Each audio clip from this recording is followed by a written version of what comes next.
මගේ නම කාංචනා වයස 21යි. හිතට දැනෙන ලොකු බරක් එක්ක තමයි මම මේ කතාව ලියන්නේ. අපේ පවුලේ හිටියේ මමයි, අම්මයි, තාත්තයි, මගේ අක්කයි විතරයි. අම්මයි තාත්තයි හරිම අහිංසක ගැමි මිනිස්සු. එයාලගේ මුළු ලෝකෙම වුණේ මමයි අක්කයි. හැබැයි පුංචි කාලේ ඉඳලම අපේ ගෙදර පොඩි වෙනසක් තිබුණා. ඒ තමයි මමයි අක්කයි අතර තිබුණ රූප ස්වභාවයේ වෙනස. මම උපතින්ම ගොඩාක් ලස්සනයි. පාට වුණත් හරිම පැහැපත්. මගේ දිග කොණ්ඩෙටයි ඇඟේ හැඩයටයි ඉස්කෝලේ කාලේ ඉඳලම කොල්ලන්ගේ ඇස් යොමු වුණා. මට තිබුණේ ලස්සන හමක්. ඒක නිකන් රත්තරන් පාටට හුරු දිලිසෙන හමක්. ඒත් අක්කා මට වඩා ගොඩාක් වෙනස්. අක්කට වයස 28යි. එයා ගොඩාක් ලස්සන කෙනෙක් නෙවෙයි. පාටත් ටිකක් තලෙලුයි. එයාගේ මූණේ තිබුණේ හරිම සාමාන්‍ය පෙනුමක්.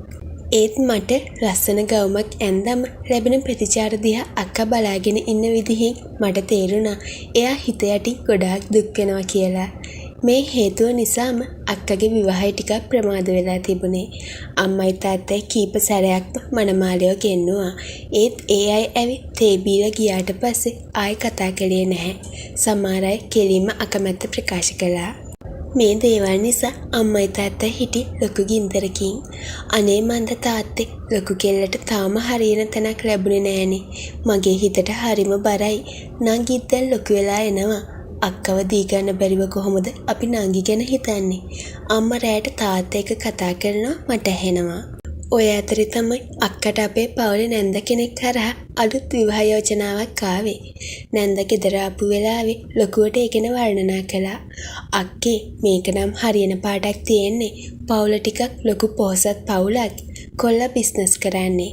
සල්ලි බාගේ තියෙනවා. එයාලා හොයන්නේ ගුණ යහපත් චරිතවත් කෙල්ලෙක්ව. අපේ ලොකු දුවට හරියටම ගැලපෙනවා. ඉතින් එයාලා එන දවසේ හැමදේම ලෑස්ති කරලා තිබුණා. අම්මා අක්කව සැලෝන් එකකට එක්කන් ගිහින් පුළුවන් තරම් ලස්සන කරලා තිබුණේ. අපි ගේ දොර අස්පස් කරලා රස කෑම හදලා මග බලාගෙන හිටියා. ටික වෙලාවකින් සුදු පාට කාර් එකක් අපේ මිදුලට ආවා. ඒකෙන් බැස්සේ මනමාලයාගේ අම්මයි තාත්තයි තව නෑදෑයෝ දෙන්නෙකුයි.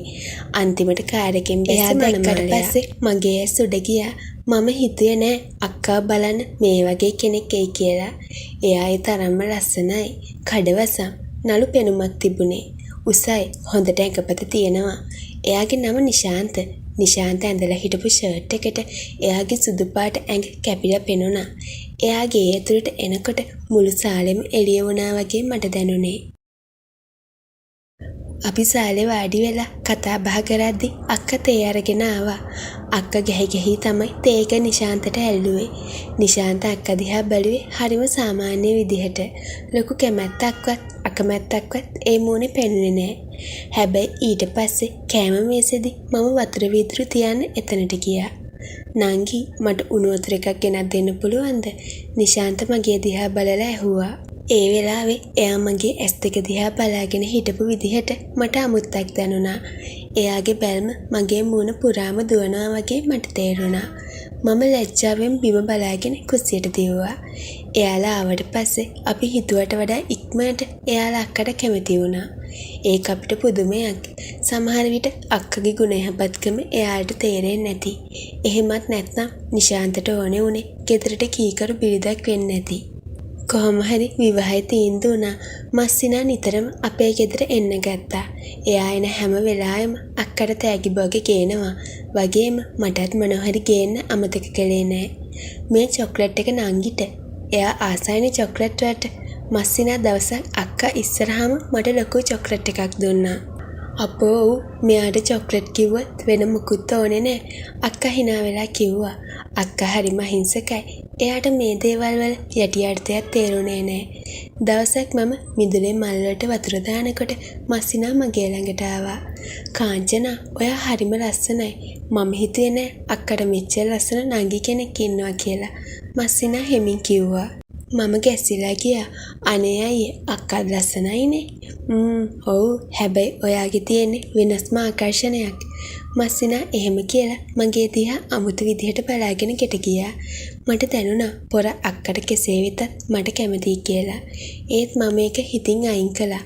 මොකද එයා අක්කගේ මහත්තයා වෙන්න ඉන්න කෙනා. ටික දවසකින් වෙඩින් එක ගත්තා. ලොකු හෝටලයක තමයි වෙඩින් එක තිබුණේ. මම තමයි දෙවැනි මනමාලි. එදා මම ඇඳපු සාරියට මාව දිලිසෙනවා. ෆොටෝ ගන්න වෙලාවේ මස්සිනා මගේ ළඟින් හිටගත්තේ ගොඩාක් කිට්ටු වෙලා. එයාගේ අත මගේ ඇඟේ වදිනකොට මට කරන්ට් එකක් වැදුනා වගේ වුණා. විවාහයෙන් පස්සේ අක්කා මස්සිනාගේ ගෙදර ගියා. ඒ ගෙදර මාලිගාවක් වගේ. අක්කා ගොඩාක් සතුටින් හිටියා. වැඩි කාලයක් ගියේ නෑ. අපිට ආරංචි වුණා අක්කා ප්‍රෙග්නන්ට් කියලා. අම්මයි තාත්තයි ගොඩාක් සතුටු වුණා. ඒත් අක්කට ටිකක් අමාරු වුණා. එයාට වමන යනවා, කලන්තේ හැදෙනවා. දවසක් මස්සිනා අපේ ගෙදර ආවා. අම්මේ නිරූට ටිකක් අමාරුයි මේ දවස්වල. ගෙදර වැඩ ටික කරගන්නත් අමාරුයි. සර්වන් කෙනෙක් ගන්න බැලුවා. ඒත් විශ්වාස කෙනෙක් නෑ. මම බැලුවේ නංගිව ටික කාලෙකට එහෙ එක්කන් යන්න. අක්කගේ තනියටත් එක්ක. මස්සිනා යෝජනා කළා. අනේ පුතේ ඒක හොඳයි. මේ කෙල්ල ගෙදර නිකන් ඉන්නේ. අක්කා බලාගන්න එකනේ ලොකුම දේ. අම්මා එක පාටම කැමති වුණා. ඉතින් විවාහයෙන් පස්සේ මම අක්කලාගේ ගෙදර නතර වුණා. ඒ ගෙදර කාමර ගොඩාක් තිබුණා. මටත් වෙනම කාමරයක් ලැබුණා. මම ගිය දවසේ ඉඳන් අක්කගේ වැඩත් කරලා උයන පිහන වැඩත් කළා. අක්කා වැඩි හරියක් හිටියේ ඇඳේ. මස්සිනා ඔෆිස් ගිහින් හවසට එනකම් මම මග බලාගෙන ඉන්න පුරුදු වුණා නිකම්ම. දවසක් මම කුස්සියේ රෑ කෑම හද හිටියා. අක්කා කාමරේ නිදි. ගෙදර වැඩ කරන කවුරුත් හිටියේ නෑ. මස්සිනා ඔෆිස් එකේ ඉඳන් ඇවිත් වොෂ් දාගෙන හිටියේ. මම ලුණු කප ඉන්නකොට එකපාරටම මස්සිනා කුස්සියට ආවා. එයා ඇඳගෙන හිටියේ ෂෝටක් විතරයි. උඩට මුකුත් ඇඳලා හිටියේ නෑ. එයාගේ පපුවේ මයිල් ගස් පිරීලා. මම දැක්කේ නෑ වගේ වැඩ කරගෙන ගියා. නංගි කෝප් එකක් හදලා දෙන්නකෝ. මස්සිනා මගේ පස්සෙන් ඇවිත් කිව්වා. හා අයියේ විනාඩියක් ඉන්න මම කිව්වා. එයා මගේ දිහා බලාගෙන ඉඳලා එකපාරටම මගේ ළඟට ආවා. මම හිටියේ පැන්ට්‍රිය ගාව. එයා මා පැන්ට්‍රියට හේතු කළා. මගේ හදවත ඩට්ටක් ගාලා ගැහෙනවා. අයියේ මොකද මේ? අක්කා දකීවි. මම බයෙන් කිව්වා. අක්කා හොඳටම නිදි කාංචනා. මට ඔයාව දැක්ක පළවෙනි දවසේ ඉඳන්ම ඉවසගෙන ඉන්න බෑ. ඔයා හරිම ලස්සනයි කෙල්ලේ. මස්සිනා මගේ මූණට එබිලා කිව්වා. ඊට පස්සේ එයා මට මොකුත් කියන්න ඉඩ දුන්නේ නෑ. ඇවිත් මගේ තොල් ෂණයකින් එයා සතු කරගත්තා.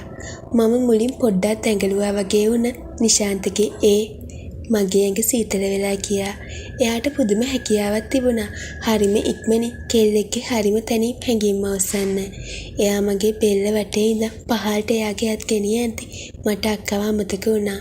මම එයාගේ කර වටේ අත් යවලා එයාට තෙරළු වුණා. එදා රෑ එයා ආපහු මගේ කාමරයට ආවා. මම දොර ලොක් කරලා තිබුණේ නෑ. එයා මගේ ඇඳට ඇවිත් මාව තුරුළු කරගත්තා. ඔයා බය වෙන්න එපා. කාටවත් දැනගන්න තියන්නේ නෑ. එයා මගේ කාන්ට කරලා කිව්වා. එදා ඉඳන් එයා රෑට මගේ කාමරයට එන්න පටන් ගත්තා. හැබැයි එයා ගොඩාක්ම කැමති වුණේ කුස්සියේ පැන්ට්‍රිය උඩදී මගෙන් සැප ගන්න. රෑට අපි කෑම කාලේ ඉවර වෙලා අක්කා නිදාගන්න ගියාට පස්සේ මම කුස්සිය අස් කරනවා. අන්න ඒ වෙලාවට නිශාන්ත කුස්සියට එනවා. එයා මාව උස්සලා පැන්ට්‍රි කපඩ් එක උඩින් තියනවා.